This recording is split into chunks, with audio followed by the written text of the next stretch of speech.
ఇప్పుడేదో ఎత్తి చూపెట్టి అవి మా మీద నెట్టేస్తే నేను దాన్ని మేము అంగీకరించాం అధ్యక్ష. మేము 100% ప్రజాపాలన ప్రభుత్వంలో అన్ని వర్గాలకు సంబంధించి ఒక ఆలోచనతో ఉన్నాం.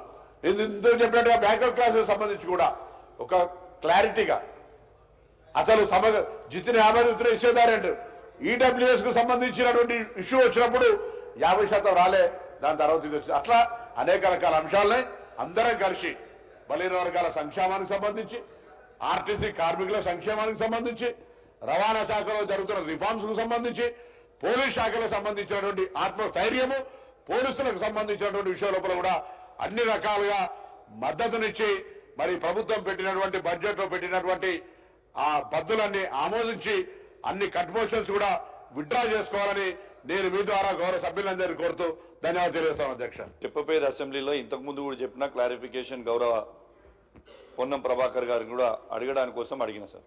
చాలా బాధతోని ఇలా కరీంనగర్ జిల్లాలో ఉన్న ప్రతి పోలీస్ ఆఫీసర్ పక్షాన ఇవాళ నేను అడుగుతా ఉన్నాను అధ్యక్ష.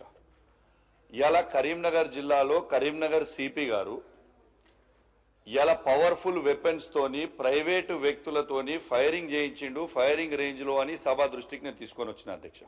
AK-47 వెపన్ తోని 10 రౌండ్లు, SLR వెపన్ తోని 10 రౌండ్లు, ఇలా పిస్టల్ తోని 10 రౌండ్లు, మొత్తము 180 రౌండ్లు ఫైరింగ్ ప్రైవేట్ వ్యక్తులతోని సిపి గారు, సిపి గారి సతీమణి వారి ఫ్రెండ్స్ తోని ఫైరింగ్ చేస్తే బోనాలపల్లి అనే గ్రామంలో ఆ బుల్లెట్లు అన్ని దూసుకపోతే అమృతమ్మ అనే ముసలమ్మకి ఇలా కాలికి బుల్లెట్ తగిలింది.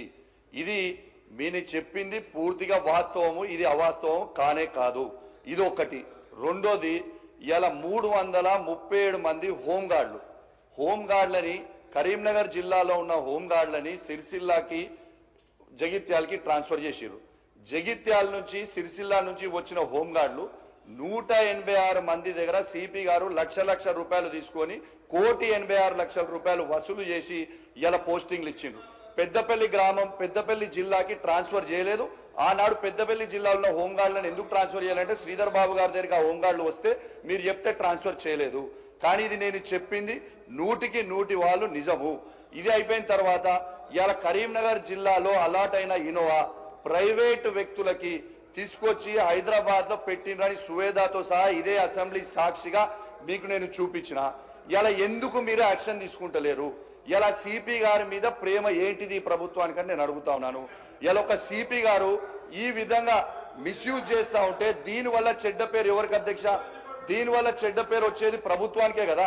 ఒక సిపి గారు ఆడ కూర్చొని ఇవన్నీ జల్సాలు చేస్తుంటే ఎంతవరకు కరెక్ట్ అని నేను అడుగుతా ఉన్నాను.